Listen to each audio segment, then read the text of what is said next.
Assalamualaikum warahmatullahi wabarakatuh.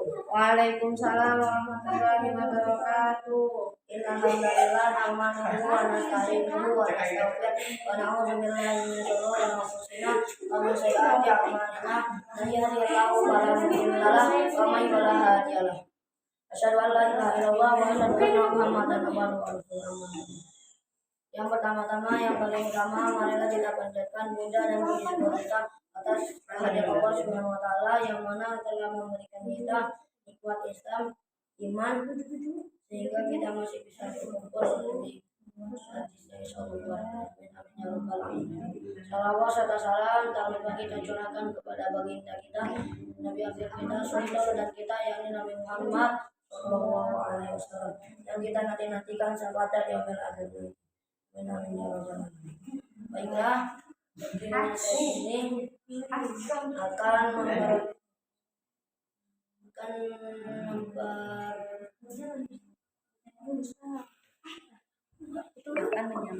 akan menyampaikan makalah yang berjudul Adab dan Etika Berbicara dalam Islam. Bab 1. Manusia mempunyai banyak kemampuan yang dibandingkan dengan makhluk lainnya. Jadi manusia ini makhluk yang paling sempurna, makhluk yang mempunyai kemampuan yang besar dibandingkan oleh makhluk yang lainnya seperti hewan, dan tubuh.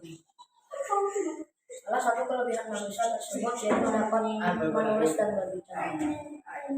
Dua kemampuan tersebutlah yang membuat manusia dapat membentuk peradaban dari masa ke masa. Jadi salah satu kelebihan manusia yaitu menulis dan berbicara. Dan dua kemampuan tersebutlah yang membuat dapat peradaban dari masa ke masa. Berbicara lebih mudah dilakukan dalam berinteraksi dengan orang lain dibandingkan menulis, karena terlalu mudah dilakukan. Jadi berbicara itu lebih mudah dilakukan dibandingkan menulis, karena berbicara itu mudah dilakukan. Manusia sering kelepasan saat berbicara, apalagi saat manusia dalam kondisi emosi yang tidak stabil. Jadi manusia ini kadang-kadang sering kelepasan saat berbicara, apalagi manusia tersebut dalam keadaan emosi yang tidak stabil. Akibatnya dalam berinteraksi manusia sehari-hari sering terjadi perselisihan dan permusuhan. Jadi kalau manusia dalam keadaan emosi yang tidak stabil, maka timbullah menjadi perselisihan dan permusuhan. Cara berbicara manusia dipengaruhi banyak hal, antara lain latar belakang, pendidikan, lingkungan, dan lain-lain. Jadi cara berbicara manusia ini harus yang dipengaruhi banyak hal. Nah, latar belakangnya harus benar, pendidikan manusianya harus benar, lingkungannya harus benar, dan lain-lain. Faktor tersebutlah yang membuat menentukan adab dan etika seorang berbicara. Oleh sebab itu, kebiasaan berbicara yang baik harus dibiasakan oleh seseorang sejak dini. Jadi, jika ingin manusia berbicara yang baik, harus dibiasakan sejak kecil agar terbiasa saat dewasa. Karena kebiasaan inilah yang akan mempengaruhi kualitas seseorang nantinya dalam berinteraksi dengan orang lain. Bab 2, pembahasan hadis tentang etika berbicara. Rasulullah SAW bersabda yang artinya termasuk harga diri. Ialah bisa seseorang mendengarkan dengan penuh perhatian pembicaraan saudaranya ketika dia berbicara kepadanya, dan termasuk teman perjalanan yang baik ialah bila seseorang terhenti ketika teman perjalanan terputus tali penjelasan hadis. Jadi hadis ini menceritakan tentang etika dalam berbicara dan etika dalam amal bersama. Di sini juga menjelaskan tentang berbicara dan berjalan. Hendaklah seseorang mendengarkan perkataan saudaranya ketika ia berbicara kepadanya. Dan hendaklah seorang ini berhenti terlebih dahulu membantu saudara seperjalannya. Bila saudara seperjalanannya itu mendapat gangguan atau hambatan. Jadi hendaklah manusia ini terus membantu teman seperjalanannya jika lagi keadaan kesusahan atau ada gangguan hamba atau hambatan. Ada banyak adat dan sopan santun dalam berbicara yang diketahui dan dianut oleh masyarakat. Salah satu acuan yang dapat kita pedomani adalah adat berbicara di Minangkabau, Sumatera Barat yang dikenal dengan Kato nan Ampek, yaitu ada berbicara dibedakan atas 4 aspek jenis audiens atau lawan komunikasi kita. Sebagai berikut. Ada berbicara agar lisan terjaga. Yang pertama, jangan terlalu banyak bicara yang tidak bermanfaat. Hendaklah ucapan yang disampaikan menjadi perkataan yang ringkas, jelas, dan tidak bertele-tele dengan akan memperpanjang pembicaraan. Jadi, agar berbicara yang benar, yang baik, sopan santun, salah satunya adalah jangan terlalu banyak berbicara yang tidak bermanfaat. Itu kalau banyak berbicara yang tidak bermanfaat membuat ada berbicara kita tidak terjaga. Allah Ta'ala berfirman yang artinya, dan tidak ada kebaikan pada kebanyakan bisikan mereka, kecuali bisikan dari orang yang menyuruh manusia bersedekah atau berbuat makruf atau mengadakan perdamaian di antara manusia. Quran surat An-Nisa ayat 114. Yang kedua, harus hati-hati dalam berbicara. Berusahalah mengontrol lidahnya hanya untuk mengucapkan perkataan yang bernilai positif dan tidak menyinggung atau menyakiti. Berbicaralah dengan hati-hati, jangan sampai lepas kendali. Hendaklah kita pun senantiasa mengingat akan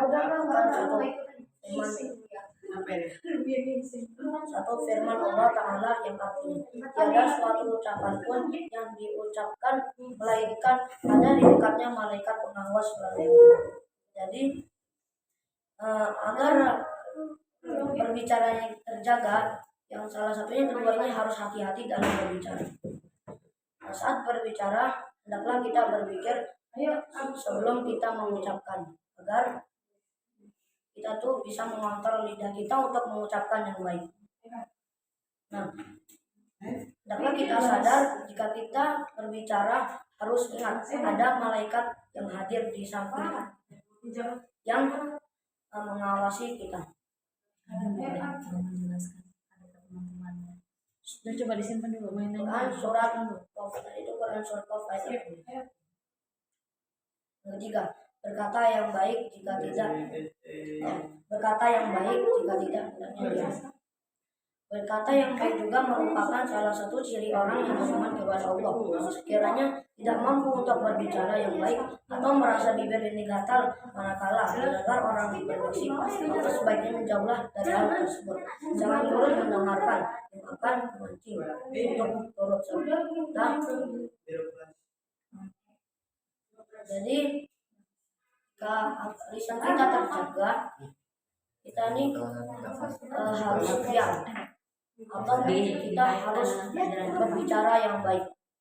Jika lidah kita gatal untuk berbicara, maka kita harus menahan untuk harus diam. Rasulullah SAW bersabda, siapa yang beriman kepada Allah dan hari akhir, maka hendaklah ia mengatakan baik atau diam. Hadis riwayat Bukhari dan Muslim. Berkaitan dengan itu, jadi adab terhadap hukum. Yang keempat, tidak mencela.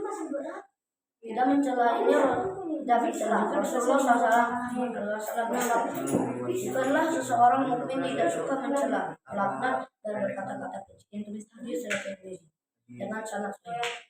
Dengan kata lain, hadis ini mengatakan bahwa orang-orang yang beriman adalah orang-orang yang selalu berbicara dalam kebaikan.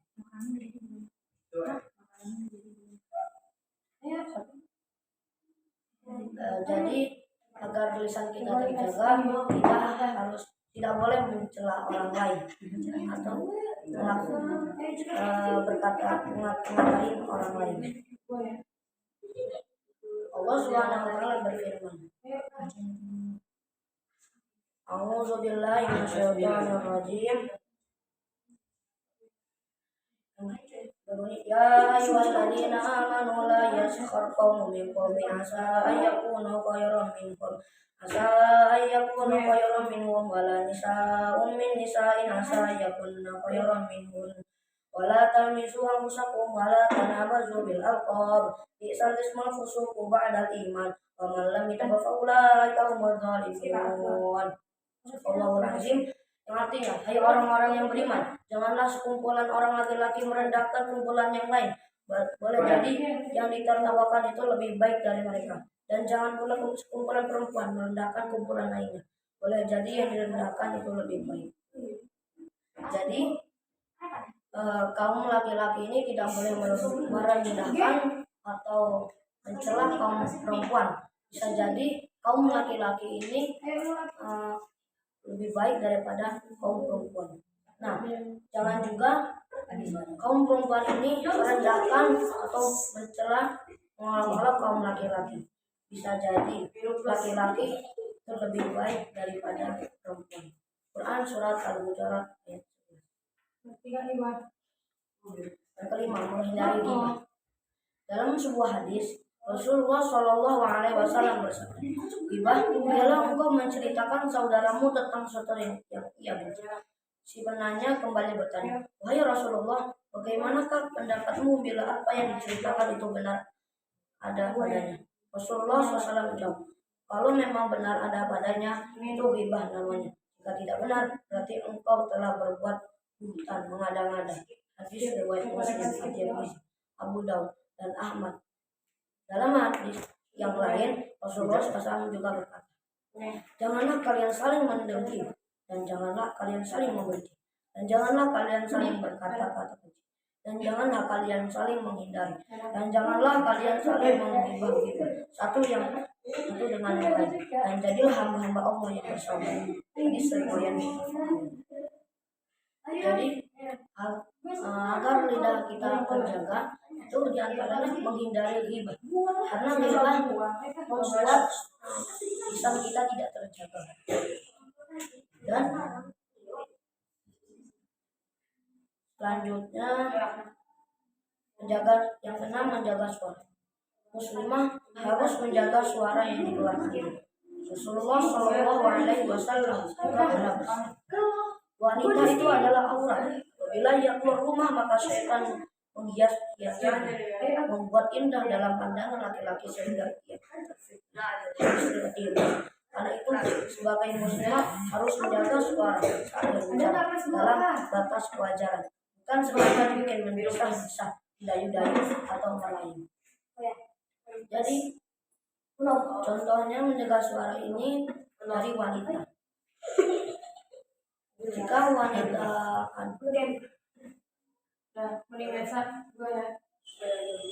jika wanita ini berbicara, maka harus menjaga berbicaranya wanita itu.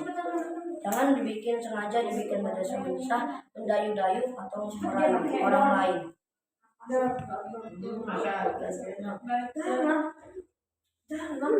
Selanjutnya, dalam Islam bisa dikatakan bahwa jika berbicara itu merupakan menjaga lisan dalam mengkomunikasikan sesuatu, karena setiap kata-kata yang diucapkan kita bisa mendapat pahala apabila perkataan itu benar. Udah deh kalau gitu. Nah, jadi berbicara itu harus kita jaga, karena setiap kata-kata yang kita ucapkan itu bisa mendapatkan dosa dan bisa mendapatkan pahala. Jika ingin mendapatkan pahala, maka berkatalah yang benar. Dan jika yang tidak, jika kalau kita berkata yang buruk, perkataan itu akan mendapatkan dosa. Ajaran Islam amat sangat serius memperhatikan soal menjaga lisan, sehingga Rasulullah SAW bersabda, barang siapa yang memberi jaminan kepadaku untuk menjaga apa yang di antara dua jantungnya lisan dan apa yang di antara dua kakinya kemaluannya, maka aku menjamin surga. Udah mainnya udah dulu. Nah, jika kita kaum laki-laki maupun perempuan untuk menjaga apa yang di antara dua jantungnya, dan bagi laki-laki apa yang di antara dua kakinya, maka jika kita menjaga, maka Rasulullah menjamin orang tersebut masuk surga. Hadis riwayat Bukhari. Hendaknya pembicaraan selalu di dalam kebaikan, seperti di dalam Al-Quran. Allah berfirman yang artinya, tidak ada kebaikan pada kebanyakan bisikan-bisikan mereka, kecuali bisikan-bisikan dari orang yang menyuruh manusia memberi sedekah atau berbuat makruf atau mengadakan perdamaian di antara manusia. Dan barang siapa yang berbuat demikian karena mencari keridhaan Allah, maka kelak kami memberi padanya pahala yang besar.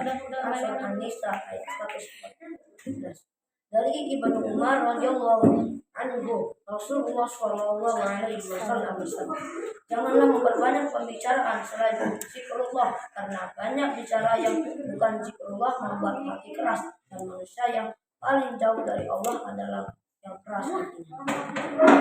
Jadi berbicara yang paling benar adalah zikrullah, dan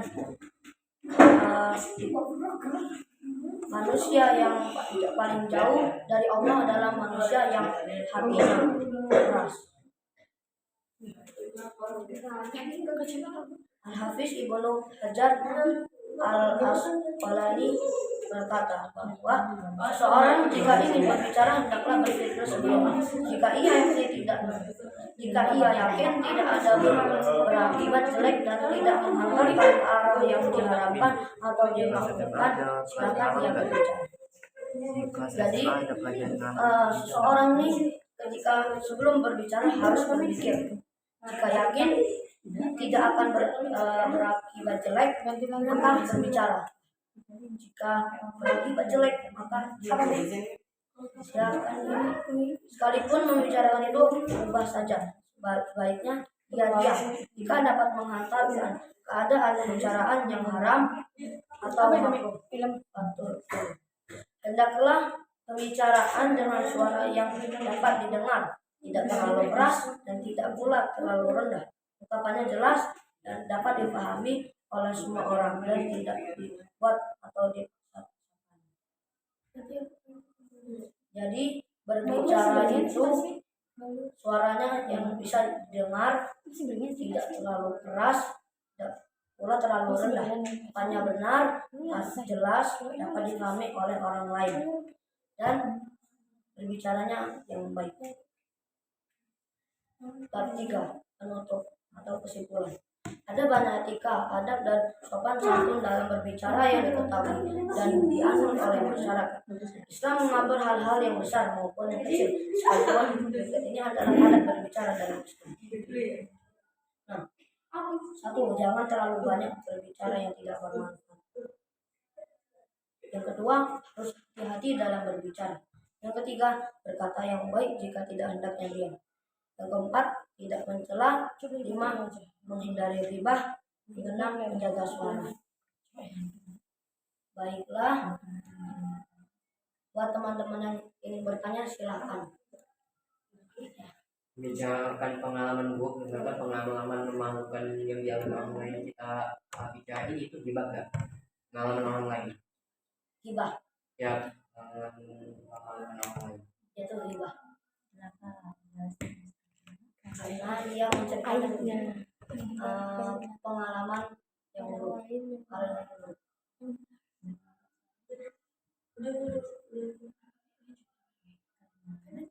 karena baik atau salahnya orang lain tetap gibah.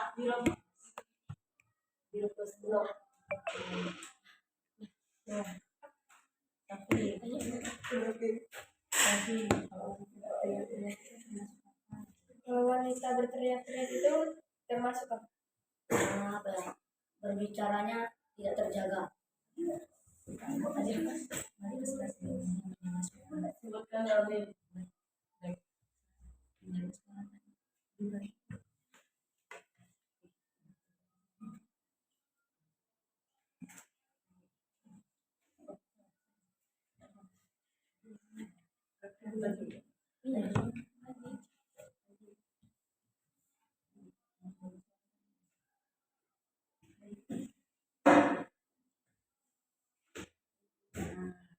Yang beda suara tadi. Menjaga suara. Muslimah harus menjaga suara yang dikeluarkannya. Suara wanita bagian Suara wanita itu adalah aurat. Apabila ia keluar rumah, maka syaitan akan menghias-hiasnya, membuat indah dalam pandangan laki-laki, sehingga ia terfitnah. Hadis riwayat At-Tirmidzi. Ada yang mau bertanya lagi? Ada. Cukup. Mungkin ini saja yang bisa saya sampaikan. Bila ada kesalahan saya mohon maaf, dan kepada Allah saya akan mengampun. Wabillahi taufiq wal hidayah. Wassalamualaikum warahmatullahi wabarakatuh.